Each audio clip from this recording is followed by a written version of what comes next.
से हमने जोखनी आ जो के 85-87 किलो बेलन आ जाके बेला काठी कोई मोतिहारी मिलना चलवा सब राई छिया तहत नीतीश कुमार जितला दारू बंद करा के 20 करोड़ साल में बर्बाद कर देलक किसान के मुनी कर देलक। एगो दारू बनता प्रशासन बनता के भाई ना पूजा पुलिस लोग पकड़ के ले जाता 10,000 20,000 रुपया लेके आ बस छोड़ देता है।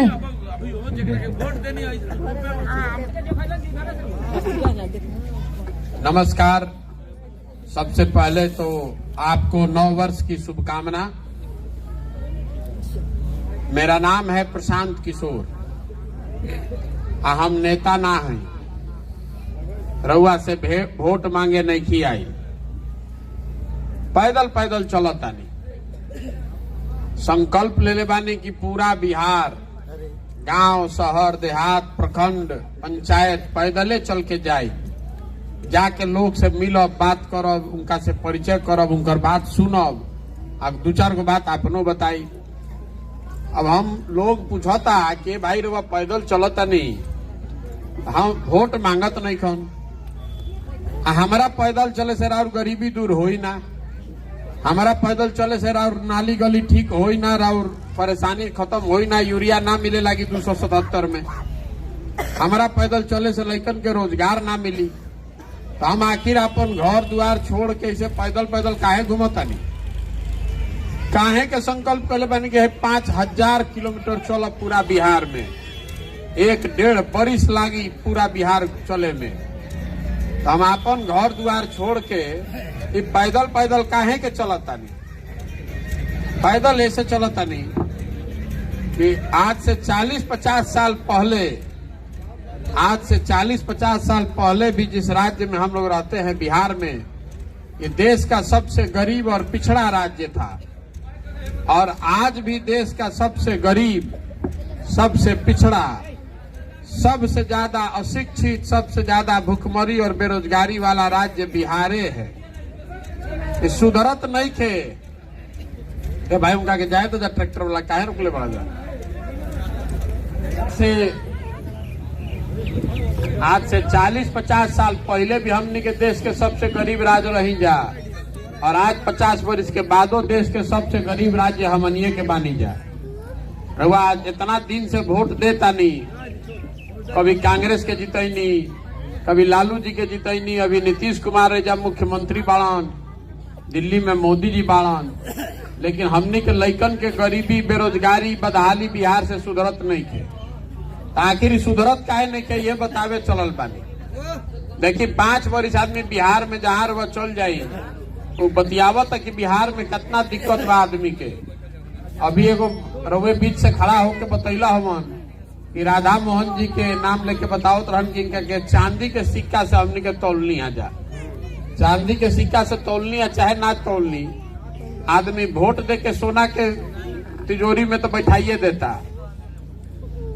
इतना आदमी सब बतियावत बैठ के ये भाई बिहार में इतना भ्रष्टाचार बा, सड़क नहीं के, लइकन के पढ़े के व्यवस्था नहीं के, कोई के रोजगार नहीं के, किसानी खेती किसानी करे वाला के फसल 2000 के धान रुआ 1500 में बेचता नहीं, यूरिया 277 के 200-800 में मिलता। तो सब बात रुआ पहले ही से मालूम बा, तो हम रुआ के नया क्या बताई। रुआ तो पहले से मालूम बा, एकरा के सुधारत काहे नहीं की। हम रुआ के बतावता नहीं कि काहे नहीं के सुधारत, मालूम रवा सब बा, लेकिन जहिया वोट होता वो दिन सब बात भुला जाता। बिहार में वोट के दिन आदमी के याद नहीं के रहत कि हमार लड़का पढ़त नहीं थे, वो दिन याद ना पड़ी कि यूरिया ना मिलल रहे, वो दिन याद ना रही कि 2050 के धान 1400 में बेचले रहे, वो दिन तक खाली उतने याद बा कि हमार जात का बा, हमार जात के खड़ा बा, चलो ओकरा के वोट दे दिया। जे जात से बच जाता ओकरा के हिंदू मुसलमान भारत पाकिस्तान पुलवामा के नाम पर वोट लिया था। रउआ अपना से याद करके बताई तो कि 2019 में कोई आके कहले रहे कि राउर लड़का के स्कूल बनवा दे, कोई ना कहले रहे। हम रउआ अपने से उछल के जाके पुलवामा के नाम पर वोट देले बानी। तो जब वोट देता नहीं पुलवामा के नाम पर, तो राउर लड़कन के स्कूल कैसे बनी। जुटाऊ आदमी कहता जहां जाए न कहते भैया बिहार में शिक्षा व्यवस्था ध्वस्त बा, तो हम रउआ से पूछत तनी तनी ईमानदारी से अपना लड़कन के नाम पर बताई तो कि कहिया रउआ पढ़ाई खातिर वोट दिले बानी भैया?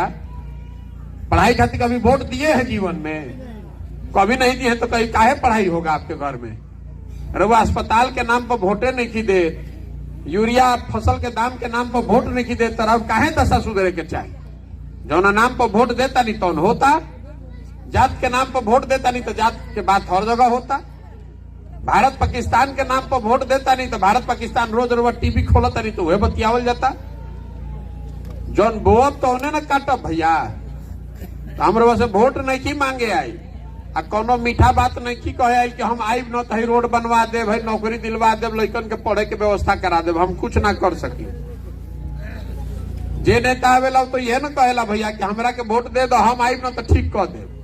तो हम रउआ के कहे बानी कि हमरा के रउआ वोट दियो देव तो कुछ होके वाला नहीं के। जब रउआ अपन लड़का के चिंते नहीं के तो प्रशांत किशोर राउर लड़का की चिंता करियो। राउर लड़का के शरीर पर कपड़ा नहीं के, राउर लड़का के भर पेट खाए के मिलत नहीं के, आपका लड़का पढ़ लिख के बेरोजगार बैठा है और रउआ ओकर चिंते नहीं के, रउआ धर्म में अजुराइल बानी या जात में अजुराइल बानी तो प्रशांत किशोर सुधार दिया ओकरा के? सुधर सकेला भाई? ऐजा कोनो ऐसा परिवार ना हो जेकर जवान समान घर के बहरी जाके मजदूरी ना करत होके। एक बार 25 साल 30 साल के लड़का हो गया सन जवान तो पीठ पर झोला बांध के ट्रेन में जैसे भेड़ बकरी जाता वैसे जाता भर के आदमी पूरा देश में मजदूरी करे। जो लड़का के रुआ पेट काट काट के पाल पोस के बड़ा करता नहीं, 20 बरिस के हो गए 25 बरिस के हो गए तो चल गए अब मजदूरी करे। अब जब तक ओकर जवानी रही जीवन भर रहुआ साल में एक बार मुंह देखे के मिलता। कोई छठ में घरे आई तो 10 दिन रहल तो रुआ मुंह देखा नहीं, ना तो सालों भर रहुआ कोई कतनो आफत पड़ जा रहा और सवांग से रुआ भेंट नहीं के हो। ओइजा आदमी बीमार पड़ जाओ तब रुआ कुछ ना कर सकी। ओइजा जे काम करे जाता बहरी बिहार के आदमी उस छोटा छोटा कमरा में 4 गो 5 गो लड़का रहतड़न, 12 घंटा 14 घंटा ओवर टाइम करता काहे खाती 15,000 रुपया मिलो और जा पेट काट के तो 6,000 7,000 घरे भेजता कि हमार घर परिवार चलो बच्चा हमार खाना खाओ। ये दुर्दशा बा हमनी के। तबो आदमी के आंख नहीं के खुलत, वह आदमी के बार बार जाके वोट देता नहीं। रउआ कहता नहीं कि भैया हमारे जेकरे से पूछब तो कही कि नेताजी हमरा के ठग ले चुनाव से पहले बढ़िया बढ़िया बोलन, वोट लेके फिर हमारा से नहीं था काम करे। हम रउआ से पूछता नहीं कि आपको कोई एक बार न ठगेगा, 2 बार ठगेगा? ऐसा कैसे बाकी 5-5 बार से रउआ के नेता ठगता? जरा के रउआ चांदी के सिक्का से तोले रहे वो कई बार से जीतता? 5 बार से जीतता। लालू नीतीश यहाँ 32 साल से राज कर रहे, पहले बाबूजी ठगल न बेटो ठगता। तो ओहन जना में गलती बा कि गलती हमनी में बा? जब रोजे हमारा के कोई ठग देता है मतलब कुछ गलती हमरो में न बा भैया। तो यह बतावे चलल बानी कि नेता के गाली देवे से कुछ ना होई। जहां चल जाई बिहार में, घर में, दलान में, खेत में, खलिहान में, चौक पर, चौराहा पर, चाय के दुकान में, सैलून में, जहां बैठी आदमी बैठ के यह बतियावता, ए भाई बिहार में इतना भ्रष्टाचार बा, ए भाई बिहार में पढ़ाई के व्यवस्था नहीं के, ए भाई एजा रोजगार नहीं के, सबके मालूम बा। तो सबके मालूम है तो वोटवा काहे गलत दबावता? आप ही और हम न चुन रहे हैं, कोई पंजाब से आके वोट देता भाई। गलतियों रहुए कहता नहीं, अब वोटो रहुए देता नहीं, दोनों बात कैसे होता? तो ये सुधरे वाला बा? ये सुधरे वाला नहीं थे। आदमी कहता कि प्रशांत किशोर आइल बड़ा होशियार बड़ा नहीं सुधार दियो। हम आपको कह रहे हैं कि एगो प्रशांत किशोर आ जाए, 10 गो प्रशांत किशोर नहीं सुधरने वाला है। जब तक यहाँ की जनता नहीं समझेगी, आप नहीं समझिएगा, ये सुधरे वाला बा। जब रउआ अपन लड़का के चिंते नहीं तो प्रशांत किशोर राउर लड़का की चिंता करियो। राउर लड़का आधा पेट खैला सुतता और रउआ जात के धर्म का इतना नशा घुस गई बा रउआ नस में कि लौकते नहीं खे रउआ। कैसे दशा सुधरी? जे नेता ऐसा लौक जाता कुर्ता पजामा पहन के, आदमी चल घेर लेता, ए भैया है तनी हमारे नाली गली देखी न बनवा दी, ए भैया इंदिरा आवास नहीं खे मिलत, ए भैया अनाज नहीं खे मिलत। अरे बाबा साहब अम्बेडकर ने, गांधी जी ने आपको अधिकार दिया है, जिसका बटन आप दबाते हैं वही राजा बनता है, वही मुखिया बनता है। तो जो राजा बना रहा है उसको यहाँ पर भिखारी बना दिया गया, और जिसको आप राजा बना रहे हो हेलीकॉप्टर पर घूमता, ओकर लड़का हेलीकॉप्टर पर घूमता रहो, ऐसे मुंह उठा के देखता। ये दुर्दशा बा जमीन के। अब फिर भी आदमी यहाँ जग नहीं रहा है, फिर भी वही जात के नाम पर दे रहा है। तो नेतों को मालूम है, हम रोडवा पर चल दें तो आदमी कहते कि भैया अब की हाली यूरिया में बड़ा दिक्कत भइल बा, अब की हाली ना गलती कल जाई। अरे भाई जहिया वोट हो न तो दिन कोई के यूरिया याद ना रही, कोई कुशवाहा हो जाए, कोई पंडित हो जाए, कोई यादव हो जाए, कोई तुरहा हो जाए, कोई दलित हो जाए, कोई मुसलमान हो जाए, फिर सबको कनिए के वोट मिल जाए। मिली किनारे भाई, हमनी के एक दिन आज दिक्कत भइल बा खाद के, रवा तो हर दिन एगो दिक्कत रवा सामना करता नहीं, हर दिन रवाई जब परेशानी बा, हर दिन गरीबी से आप जूझ रहे हैं, फिर भी आपका आंख नहीं खुल रहा है। यही से पैदल चलता नहीं, हाथ जोड़ता नहीं आदमी के, वोट नहीं मांगो, हाथ जोड़ता नहीं। अरे भाई अपना नहीं तो कम से कम अपने बच्चों के चेहरा को देखिए, और नहीं तो जिस गरीबी बदहाली में आपका जिंदगी बीता है, इसी में आने वाले पीढ़ी और बच्चों का भी जिंदगी बीतेगा। कोई नहीं सुधार सकता है बिहार। राउर लड़का खैला बिना मरता, वो कर रहा चिंता नहीं करत, तो दूसर नेता राउर लड़का के चिंता करी। लालू जी के लड़का देखी, लालू जी अपन चिंता करता लड़का के, हमारे लड़का 10वां नहीं के पास के लिए तब वो मुख्यमंत्री बने के चाहे, बनो भाई। हमने क्या दिक्कत बजे करे कि जनता वोट दे दी बन जाये। दिक्कत इससे नहीं है कि लालू जी का लड़का 10वां नहीं पास है, मुख्यमंत्री बनना चाहता है। दिक्कत इससे है कि आपका लड़का बीए कर लिया, एमए कर लिया, ओकरा चपरासियों के नौकरी नहीं मिलता, रहुआ ओकर फिक्र कहाँ बा। रहुआ तो पहले पुलवामा को वोट देवे गइल बानी, तो सुधरे वाला बा, तो बतावे चलल बानी। जगिए, अपने नहीं तो अपने बच्चों के लिए जगिए, नहीं तो ये आपकी दुर्दशा नहीं सुधरेगी। नेता आपको हर बार आएगा, ठगेगा, और आप किसी तरह गरीबी में, बदहाली में, अशिक्षा में आपका जीवन बीतेगा। यही से पैदल चलता नहीं। तो आदमी कहता कि भैया ये तो बुझाता बिहार में विकल्प न नहीं थे, दुए गो दल बा, आ दोनों एगो नागनाथ एगो सांपनाथ के करा के वोट दिहल जाओ, जे करे के देता नहीं जाओ, वह ठगता। विकल्प बनाइए, विकल्प बनाइए। आदमी कहता कि रउआ दल बनाई तो रउआ के विकल्प हो जाए, तो हमने के रउआ मदद कल जाए। ठीक घर द्वार नहीं ना, आगे भी ना हुई, बुझाता ना, आगे 20 बरिस ना हुई। रउआ नेतन से बढ़िया बढ़िया झूठ बात सुने की आदत लाग गई बा। जीवन में 5 बार वोट दिए हैं, तो घर के लिए कभी वोट दिए हैं? पूछा तनी काहे वोट दिल रही। आदमी कहता है भैया गौवा वाला सब देते हम तो हम दे देनी, तो गौवा वाला जाके सब कुआं में गिरत रहे तो वो गिर जाए जाके वही में, तो फिर काहे रोता नहीं, बाप बाप करता नहीं भाई। काहे कभी घर खाती देनी है कि हम अपन वोट तब देव जो हमारे घर बनाई, वो नहीं मिली। रवा जल नहीं के तब रवा जात के नशा बा न, कोई 500 रुपया देता रहा और वोट लेके चल जाता। 500 रुपया पर वो वोट देता नहीं, तो नहीं क्या बुझात कि 500 रुपया में वोट देनी तो 1.5 लाख के इंदिरा आवास गई।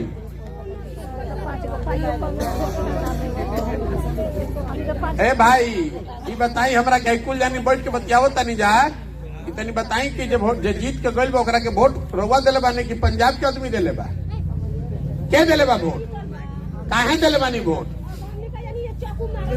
आज एक बार न तो मारी, एक बार न मारी तो एक खाली मरलस तो जान गई, तो दूसरा बार फिर काहे देनी? अरे दूसरा बार काहे देनी? 2 बार चक्कू मरलस तो तीसरा हाली काहे के देनी?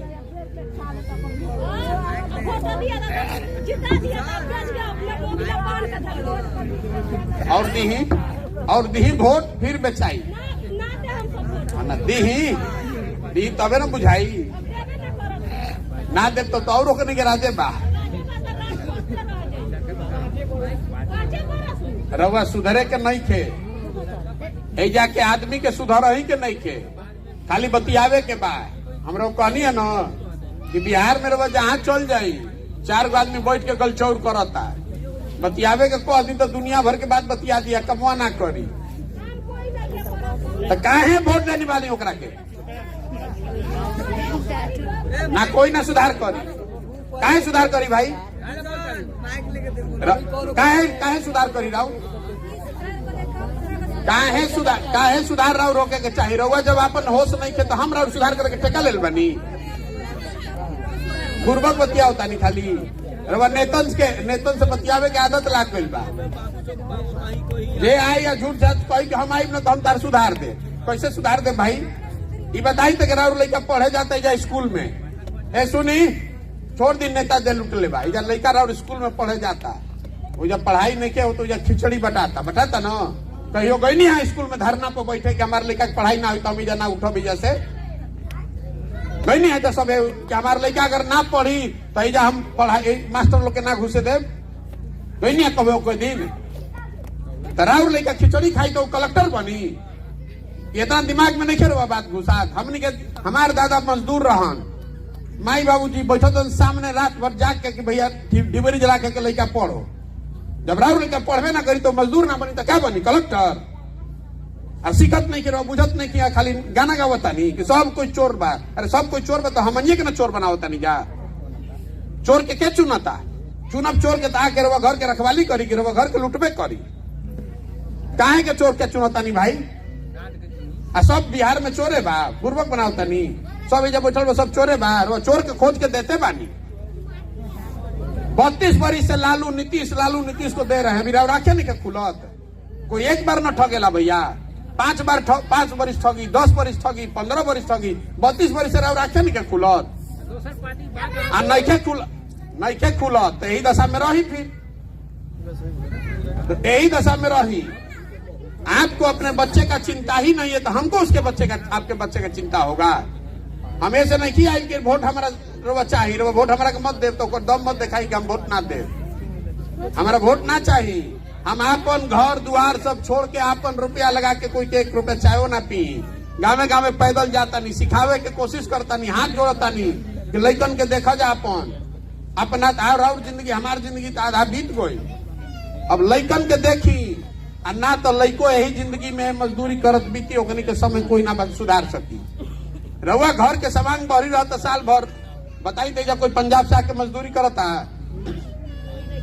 कोई गुजरात से आके जब मजदूरी करता भाई ओइजा गरीबी नहीं खे ओइजो गरीबी बा ओइजो भ्रष्टाचार बा ओहो में भारतीय देश के कानून लागत चलता ओइजा के आदमी आके जब मजदूरी काहे नहीं खे करत ओइजा के सरकार कम से कम इतना व्यवस्था कर दिले बा कि 10,000 15,000 के रोजगार खातिर कोई अपन घर द्वार छोड़ के नहीं जाए पड़त तो बिहार में व्यवस्था ना होके के चाहिए 35 बरिस से रवा एक ही आदमी के वोट देले चल जाता नहीं लोकतंत्र में 5 बरिस पे चुनाव होता कि 5 बरिस कोई काम ना के तो हटाओ मार के दूसर के ले आवो तो काहे कि आदमी के रोज देता नहीं वोट भैया मार के हटाई तो दूसरा आई चोर तो देखल जी पहले चोरी के लिए ओकरा के ना हटाओ वह आदमी के फिर देता नहीं वह आदमी के फिर देता नहीं तराव भिखारी के दशा ना हुई तो क्या हुई नेतो जान गए बड़ा सन नेता भी जान गया है बिहार में कि बिहार के जनता कतनो चिचिया ले हंस के चाहेगा के भोटवा तो हमरे के दी जो कहा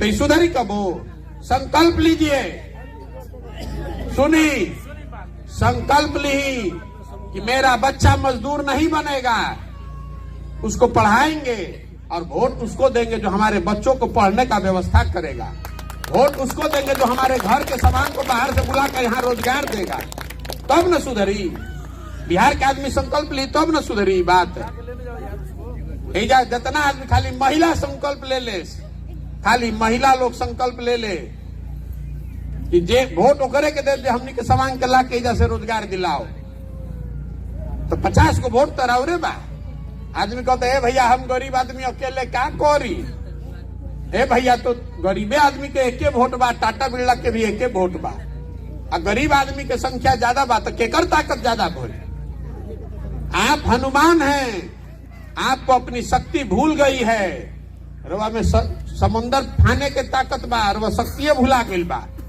और रवा के नेता भिखारी बना दिले बड़ा सब रवा के सिखा दिले बा कि नेता जहां लौकल तो ओकरा से भीख मांगा के भैया हमारा तनी नली बनवा दो आप 5 वर्ष में उखाड़ के फेंक दीजिएगा तो आपके घर के सामने आके एड़ी रगड़ेगा न रगड़ी भैया वोट ले खाती आप खड़ा होइए कि नहीं देंगे वोट तो जब लागे हो तो तुम ना बोल जाके चाहिए तो वो दिन तरह वोट दे देता नहीं जात को वो दिन रवा वोट देता नहीं कि गाँव वाला सब देता तो दे दो, हम चल रहे भैया। यही खातिर चलता नहीं पैदल, पैदल चलता नहीं, रवा के समझावता नहीं, हाथ जोड़ता नहीं। हमारे लड़का तो पढ़ा था दिल्ली में, हमारे लड़का जाता सरकारी स्कूल में पढ़े, हम मजदूरी करता नहीं। हमारे लड़का तो दिल्ली में सबसे बड़का स्कूल में पढ़ता, लेकिन हैजा जो लड़का बाहर से नहीं पढ़ के क्या करी हम सब? जब पढ़ाई होते नहीं तो सब मजदूरे न बनी। हमारे दादा मजदूर रहन, बाबूजी के पढ़ैलन तब न डॉक्टर हो गए, तब न हम खड़ा होके बोलता नहीं। और राउर लड़का जब पढ़बे ना करी तो मजदूर ना बनी तो डॉक्टर, इंजीनियर, कलेक्टर बनी। तो ये चिंता रुआ होके के चाहिए ना भाई, ये चिंता होके के चाहिए कि ना होके के चाहिए? तो रउआ चिंता नहीं के तो हम आके एकरा के सुधार दे। जब रउआ चिंता है कि जब वोट होता तो कह दे चलो अपना जात के चलो चलो सब लोग दे दो जब वोटो करे के। वो दिन याद पड़ता कि हमारे स्कूल में पढ़ाई लिखे हो। यही से पैदल चलता नहीं, यही से पैदल चलता नहीं कि गाँव गाँव जाई सबके समझाई। अगर समझ में आवे तो ठीक, और ना समझ में आवे तो जगह वोट देता नहीं देते रही अपन भोगी। फिर तो हमारा क्या कहता नहीं, तो गाना मत गाई हमारा सामने कि सब चोरी हो गई भैया, खाए के नहीं खे भैया, घर नहीं खे, काहे नहीं खे घर? जब गलत आदमी के वोट देते तो राजा गलत आदमी के बैठा बनाई तो ये दशा होई। आदमी कहता भैया दल बनाई, हम काहे दल बनाई भैया? दल हम जे जब बिहार में दल बनावता तो जे दल बनैलस उहे हो गए दल के नेता। अब कहता कि अब हमारा बात हो हमारे बेटा, अब कुल जाना तो लोग बिहार के आदमी लेके झंडा लेके घूमा जा। वो दल बनाने से नहीं होगा। देश को आजादी गांधी जी ने कैसे दिलाया? गांधी जी अकेले देश का आजादी दिलवा देते हम? गांधी जी आगे आगे चलल न, पीछे से पूरा समाज चलल, तब न देश के आजादी मिलल।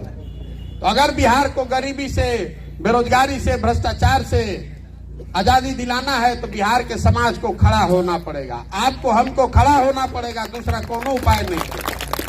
कोनो नेता भगवान के भेजल दूत नहीं खन के यहाँ न सुधार दिया। आप खड़े होइए। तो पदयात्रा इसलिए कर रहे हैं कि गांव देहात से सही आदमी के ढूंढ के निकाली और सबके एक साथ पदयात्रा खत्म हो जाए साल भर के बाद तो बैठाई, सब लोग मिल के कही कि दल बनावे के बाद तो दल बन जाई। दल बनाने में कितना देर लगता है? एक के दिन में बन जाएगा। लेकिन अगर दल बना तो दल प्रशांत किशोर का नहीं, दल किसी एक जाति का नहीं, एक परिवार का नहीं, एक व्यक्ति का नहीं। वो दल होना चाहिए बिहार के उन सारे लोगों का जो इसको मिलकर बनाए और आगे मिलकर ही चलाए। दल के नेता प्रशांत किशोर कहाँ होकर चाहिए भाई? दल का नेता उसको होना चाहिए जो बिहार का सबसे काबिल आदमी है, जो यहाँ से बेरोजगारी खत्म करे, जो यहाँ से भ्रष्टाचार खत्म करे, लड़कन के पढ़े के व्यवस्था करे। ओकरा के दल के नेता होके चाहिए। जे दल बनावता वो कहते कि हम ही नेता हो गए भैया, अब हमारा बात बेटा हुई, ओकरा बाद ओकर बेटा हुई, कोई बुझाता कि राजा के राज हो गई बा आ जनता के उहे पसंद बा। आप कोई दिखिए नहीं रहा है कि भाई लालू जी के लड़का कौन पराक्रम कैले बा वोट देता नहीं, कहे देता नहीं वोट? 9वां पास राउर लड़का रही तो ओकरा मजदूरियों करे के मिली, और लालू जी के लड़का 9वां पास में तो वो मुख्यमंत्री बनी। कौन बात खाती भाई? तर वो बुर्बक पानी तबे ना दशा होता। कोई आके खड़ा कहता भाई कि हमारे लड़का के 9वां पास कैले बा, ओकर चपरासियों के नौकरी नहीं मिलल, और तहार लड़का 9वां पास रही तो मुख्यमंत्री बनी। तरवा जाके वोटवा दे तरी तबे न बनता। तो वोट मत दीजिए, खड़ा होइए कि नहीं काबिल आदमी को वोट देंगे तब न सुधरेगा। यही से चलल बानी। अब ठीक लागो, अब रउआ बताई कि 30-40 साल से बिहार में आपके साथ ही धोखा हुआ, जेकरे के रउआ वोट देनी सबे ठगल। तो अब जनता को मिलकर अपना विकल्प बनाना चाहिए कि नहीं बनाना चाहिए? बोली खखार के बोली हमें रिकॉर्ड होके के चाहिए। हम फिर से पूछता नहीं, हाथ उठा के बोले के बाद जब पूछता नहीं, अभी ना अभी जब पूछब तब हाथवा उठाई, मन हुई तो उठाई, ना मन हुई तो ना बोला। पूछता नहीं तो आदमी कहें कि हमारा से पूछे कोई आयल रहे, वो दिन ये कहब रहुआ हमारा से कोई पूछे आयल रहे। अब इतना देर से भोकता नहीं। पिछला 30-40 साल में जिसको भी आपने वोट दिया सब ने आपको ठगा है, किसी ने आपका काम नहीं किया, सब लूटा है। अब समय आ गया है कि जो बात गांधी जी ने बताया उस रास्ते पर चलकर समाज मिलकर अपना विकल्प बनाए ताकि गलत आदमी का चुनाव नहीं हो। आप बताइए कि बिहार की जनता को मिलकर अपना विकल्प बनाना चाहिए कि नहीं बनाना चाहिए? आदमी कहता कि भैया दल तो बन जाई, इतना बात तो बुझाता, लेकिन चुनाव कैसे जीतल जाये? इतना बड़ा बड़ा पहले ही से दल है, नेता है, पैसा है, कैसे जीता जाएगा? हम आपको बता रहे हैं, आप जो हमरा के जानत ओकरा पता बा कि प्रशांत किशोर को और कुछ आए चाहे नहीं चुनाव लड़ाने आता है। आप उसका चिंता मत कीजिए। जिसको समाज बीच से ढूंढ कर निकालेगा, गरीब हो, अमीर हो, पैसा वाला हो, न पैसा वाला हो, अगड़ा हो, पिछड़ा हो, हिंदू हो, मुसलमान हो, महिला हो, पुरुष हो, जे करे के समाज ढूंढ के निकाली, वो करे पीछे अपन बुद्धि शक्ति पैसा लगा के आपकी मदद से उसको जिता कर लाएंगे। तबे राज बनेगा जनता का। एक नाम का बा जन सुराज। सुराज मतलब सुंदर राज। केकर सुंदर राज? प्रशांत किशोर के ना। जो बात गांधी जी ने बताया, जनता का राज होना चाहिए। ए पर फोटो हमार नहीं के लागल, ए पर फोटो गांधी जी के लागल बा। जब जनता जग कर अपना राज बनाएगी तभी बिहार सुधरेगा, नहीं तो बिहार सुधरने वाला नहीं है। जो करेंगे वोट दे फिर ठग के रवा के भागी। तो प्रयास होखो ना, पूछा नहीं, प्रयास होखो ना, प्रयास होखो ना। और आशीर्वाद बा ना, तो दी हाथ उठा के एक बार आशीर्वाद दीजिए। आपका आशीर्वाद है ना, प्रयास होखो ना। ठीक, बता जाइए अब जाके बोर सिक्का पी बैठ।